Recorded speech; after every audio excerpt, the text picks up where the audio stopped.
साथ ही इस वीडियो में मैं आपसे बात करने जा रहा हूँ आरएसएसबी बोर्ड द्वारा फाइनली एनएचएम आयुष अधिकारी का फाइनल रिजल्ट जारी हो चुका है। फाइनल रिजल्ट के कट ऑफ की पीडीएफ और कौन कौन से कैंडिडेट सेलेक्ट हुए हैं नॉन टीएसपी से टीएसपी से, उन कैंडिडेट की लिस्ट की पीडीएफ, ये तीनों पीडीएफ आपको हमारे टेलीग्राम चैनल पर देखने को मिल जाएगा, जिसका लिंक नीचे डिस्क्रिप्शन में भी दे रखा है और कमेंट बॉक्स में भी पिन कर रखा है। और क्या आपका भी फाइनल सिलेक्शन हुआ है, कमेंट बॉक्स में हमें ज़रूर बताइएगा अगर आपका फाइनल सिलेक्शन हुआ है तो। और आपके फाइनल सिलेक्शन के पीछे हमारे तरफ से, हमारे यूट्यूब चैनल की ओर से आपको कितना सहयोग मिला है, कमेंट बॉक्स में हमें ज़रूर बताइएगा। तो चलिए अब बात करते हैं फाइनल रिजल्ट में कट ऑफ कितनी गई है उसके बारे में। उससे पहले अगर वीडियो को लाइक नहीं किया तो वीडियो को लाइक जरूर करें, चैनल भी जरूर सब्सक्राइब करें। तो जैसा कि आप देख सकते हैं यहाँ पर स्पष्ट रूप से लिखा हुआ है, संविदा आयुष अधिकारी आयुर्वेद होम्योपैथी यूनानी सीधी भर्ती परीक्षा 2024 का अंतिम परिणाम। मैं फिर से कह रहा हूँ, पीडीएफ आपको हमारे टेलीग्राम चैनल पर देखने को मिल जाएगा, लिंक नीचे डिस्क्रिप्शन में भी दे रखा है और कमेंट बॉक्स में भी पिन कर रखा है। यहाँ पर स्पष्ट रूप से लिखा हुआ है कि राष्ट्रीय स्वास्थ्य मिशन चिकित्सा स्वास्थ्य परिवार कल्याण विभाग जयपुर राजस्थान के लिए Rajasthan contractual hiring to civil post rules 2022 यथा संशोधित के अंतर्गत संविदा आयुष अधिकारी, जिसमें आयुर्वेद होम्योपैथी और यूनानी सब्जेक्ट थी, के गैर अनुसूचित क्षेत्र में 1340 पद थे और अनुसूचित क्षेत्र में 195 पद, टोटल 1535 पदों पर भर्ती हेतु संबंधित विभाग से अर्थना प्राप्त होने पर राजस्थान कर्मचारी चयन बोर्ड जयपुर द्वारा विज्ञापन संख्या 6/2025 का दिनांक 9 अक्टूबर 2025 को जारी कर ऑनलाइन आवेदन आमंत्रित कर परीक्षा का आयोजन 26 दिसंबर 2025 को किया गया था। जैसा कि आप सभी को मालूम है, एनएचएम आयुष अधिकारी एग्जाम है वो 26 दिसंबर को आयोजित हुआ था। इसके फॉर्म 9 अक्टूबर को लिए गए थे, जो कि 1 महीने तक चले थे और इसमें टोटल 1535 पद थे, जिसमें से नॉन टीएसपी के 1340 पद थे और टीएसपी में 195 पद थे। जो कैंडिडेट की लिस्ट है, यानी कि आपका सिलेक्शन हुआ है या नहीं हुआ, वो उस लिस्ट से आपको पता चलेगा। दोनों लिस्ट नॉन टीएसपी और टीएसपी वाली आपको हमारे टेलीग्राम चैनल पर देखने को मिल जाएगा। इसका लिंक नीचे डिस्क्रिप्शन और कमेंट बॉक्स में दिया हुआ है। और क्या आपका सिलेक्शन हुआ है, कमेंट बॉक्स में हमें ज़रूर बताइएगा। और आपके सिलेक्शन के पीछे हमारे यूट्यूब चैनल का जितना भी आपको सहयोग मिला है वो कमेंट बॉक्स में हमें ज़रूर बताइएगा। आगे लिखा हुआ है, पात्रता जांच दस्तावेज सत्यापन हेतु दिनांक 10 अप्रैल 2026 को परिणाम जारी कर अस्थायी वो अंतरिम विचारित सूची विभाग को प्रेषित की गई थी। यानी कि इसका जब प्री डीवी रिजल्ट आया तो उसके बाद बोर्ड ने विभाग को लिस्ट सौंप दी थी 10 अप्रैल 2026 को, और उसके बाद विभाग ने पात्रता जांच और दस्तावेज सत्यापन का कार्य आयोजित किया था। विभाग द्वारा स्टूडेंट को सूचीबद्ध कर इनकी पात्रता जाँच और दस्तावेज का सत्यापन करवाया गया था।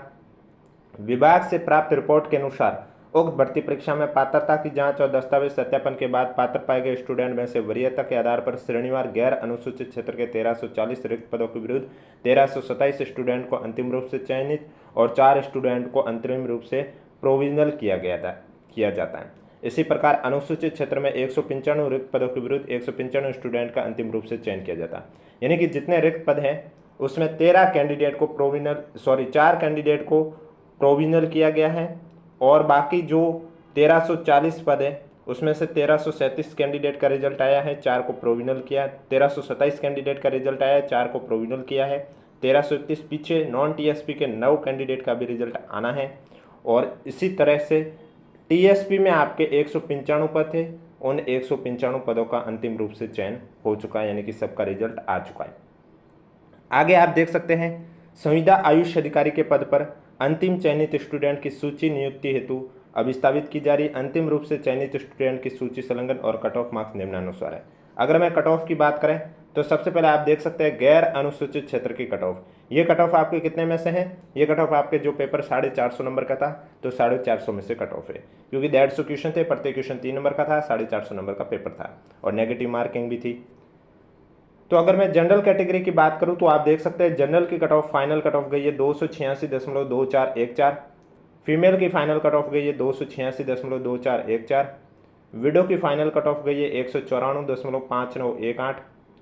डिवोर्स कैटेगरी की फाइनल कट ऑफ गई है 182.4694। इसके बाद अगर मैं एससी कैटेगरी की बात करूं तो आप देख सकते हैं एससी कैटेगरी में जनरल की फाइनल कट ऑफ गई है 236.8966।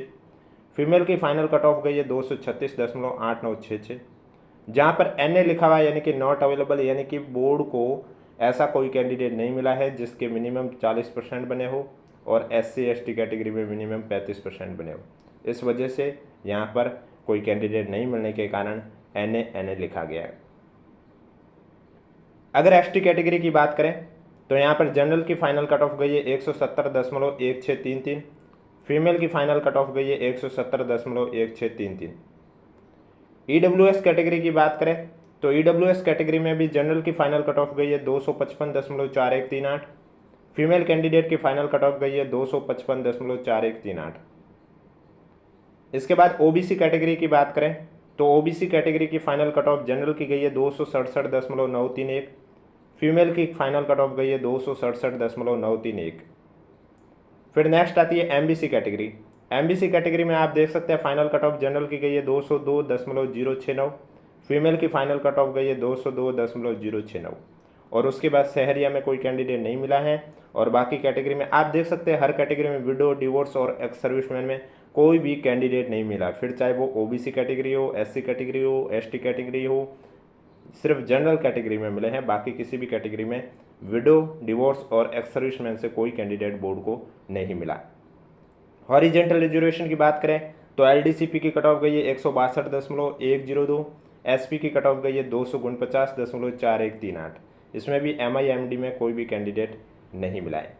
अब अगर TSP की कट ऑफ की बात करूं, लेकिन उससे पहले वीडियो को लाइक नहीं किया तो एक बार वीडियो को लाइक कर लीजिए, चैनल भी जरूर सब्सक्राइब कर लीजिए। और क्या आपका फाइनल सिलेक्शन हुआ है तो कमेंट बॉक्स में हमें जरूर बताइएगा। हमारे यूट्यूब चैनल की ओर से आपको कितना सहयोग मिला वो भी बताइएगा। और नॉन TSP TSP के डिटेल कैंडिडेट जो सेलेक्ट हुए उन कैंडिडेट की PDF भी आपको हमारे टेलीग्राम चैनल पर देखने को मिल जाएगा, जिसका लिंक नीचे डिस्क्रिप्शन में और कमेंट बॉक्स में भी पिन कर रखा। अगर अभी तक आपने ज्वाइन नहीं किया तो आप जाके ज्वाइन कर सकते हैं।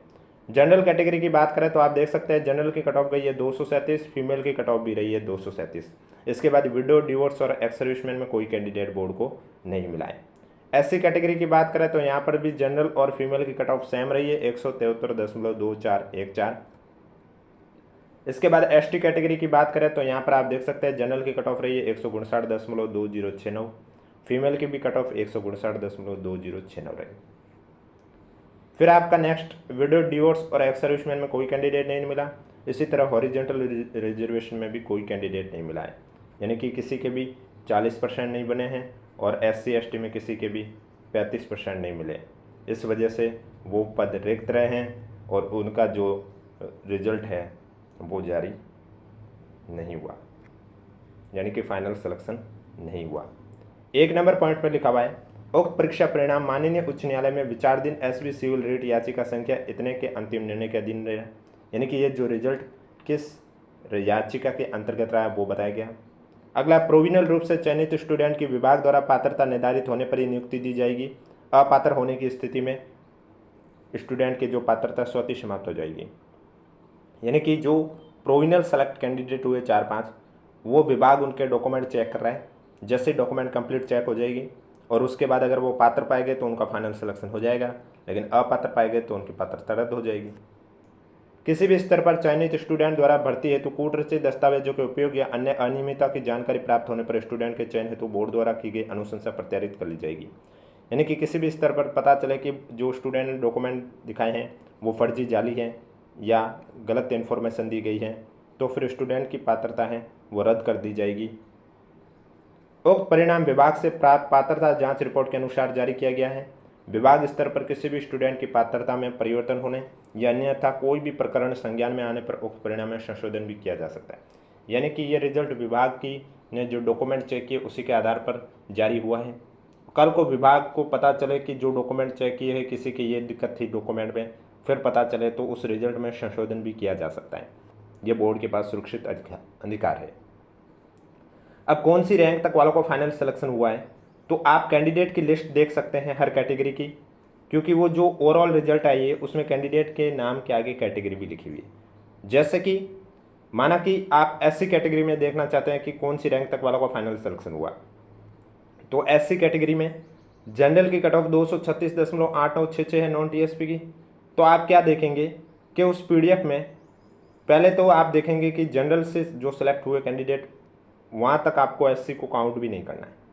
जो जनरल की कट ऑफ गई है 286.2414, आपको जो PDF ओवरऑल दे रखी है उसमें जहाँ पर 286.2414 दे रखा है उसके बाद से आपको SC कैटेगरी के कैंडिडेट देखने हैं और जिसके मार्क्स 236.8966 हैं उस कैंडिडेट की रैंक देखनी है कौन सी, जिससे कि आपको पता चलेगा कि कौन सी रैंक तक वालों का फाइनल सिलेक्शन हुआ। हर कैटेगरी में आप इस तरह से देख सकते हैं, क्योंकि ये जो कट ऑफ दे रखी है ये उस पीडीएफ में मिनिमम स्कोर है, उससे इतने या इससे ज़्यादा जिनके भी स्कोर है उनका ही फाइनल सिलेक्शन हुआ।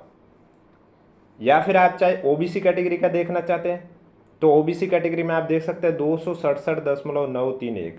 तो आप उस पीडीएफ में देखोगे कि ओबीसी कैटेगरी के किस कैंडिडेट के 267.931 नंबर हैं, उस कैंडिडेट की रैंक देख लेनी है, जिससे कि आपको पता चल जाएगा कि कौन सी रैंक तक वालों का ओबीसी कैटेगरी में फाइनल सिलेक्शन हुआ। चाहे जिस कैटेगरी की आप देखना चाहते हैं कि फाइनल सिलेक्शन कौन सी रैंक तक वाला हुआ है, तो वो आप स्कोर कार्ड है वो चेक कीजिए, कट ऑफ में जितने मार्क्स दे रखे उतने मार्क्स तक में जो कैंडिडेट मिलता है उसकी रैंक देखिए, इससे आपको पता चल जाएगा। अब नॉन टीएसपी टीएसपी की अलग अलग पीडीएफ है जिसमें डिटेल दे रखी है कैंडिडेट की, कैंडिडेट के नाम मार्क्स सब कुछ दे रखा है, वो कंप्लीट पीडीएफ। और ये कट ऑफ वाली पीडीएफ आपको हमारे टेलीग्राम चैनल पर देखने को मिलेगा, जिसका लिंक नीचे डिस्क्रिप्शन में दे रखा है, कमेंट बॉक्स में भी पिन कर रखा है। अगर अभी तक आपने ज्वाइन नहीं किया तो आप जाके ज्वाइन कर सकते हो। और इसके अलावा जिस कैंडिडेट का भी आयुष ऑफिसर एग्जाम में फाइनली रूप से सिलेक्शन हुआ है, कमेंट बॉक्स में हमें ज़रूर बताइएगा। और आपको हमारे यूट्यूब चैनल की ओर से कितना सहयोग मिला है वो भी हमें ज़रूर बताइएगा। इसके अलावा चैनल सब्सक्राइब नहीं किया तो चैनल ज़रूर सब्सक्राइब कर लीजिए, नोटिफिकेशन भी ऑन कर लीजिए, ताकि जब भी मैं एनएचएम एग्ज़ाम से जुड़ी कोई भी नई भर्ती को लेकर भी अपडेट लेके आऊँ तो आपको इस यूट्यूब चैनल के माध्यम से देखने को मिले। क्योंकि मैं आपको इस यूट्यूब चैनल पर चाहे राजमेश की हो, एनएचएम की कॉन्ट्रेक्चुअल बेस की हो, या कोई भी परमानेंट वैकेंसी हो चिकित्सा विभाग की, तो उसके बारे में इन्फॉर्मेशन भी दी जाती हैं। और विज्ञप्ति आने के बाद उनके पेपर के बारे में भी चर्चा की जाती हैं, पीवाईक्यू के क्वेश्चन भी करवाए जाते हैं, पेपर होने के बाद पेपर की सॉल्यूशन भी करवाई जाती है, फिर रिजल्ट को लेकर जो भी अपडेट आती है वो भी बताई जाती है, डीवी को लेकर भी जो भी अपडेट आती है वो भी हम बताते हैं, और फाइनली रिजल्ट की भी जो इन्फॉर्मेशन आती है वहाँ तक हम आपको कंप्लीट इन्फॉर्मेशन भी बताते हैं। इसलिए जिन भी साथियों को चिकित्सा विभाग में विज्ञप्ति या नई भर्ती को लेकर कोई भी अपडेट समय पर नहीं मिल पाती है, तो उन साथियों से मैं यही कहना चाहूँगा, आप हमारे यूट्यूब चैनल से जुड़ सकते हैं। अगर अभी तक आपने चैनल सब्सक्राइब नहीं किया तो चैनल ज़रूर सब्सक्राइब करें, नोटिफिकेशन भी ऑन रखें। अब किसी भी साथी को किसी भी प्रकार का डाउट है तो नीचे कमेंट बॉक्स में ज़रूर पूछें।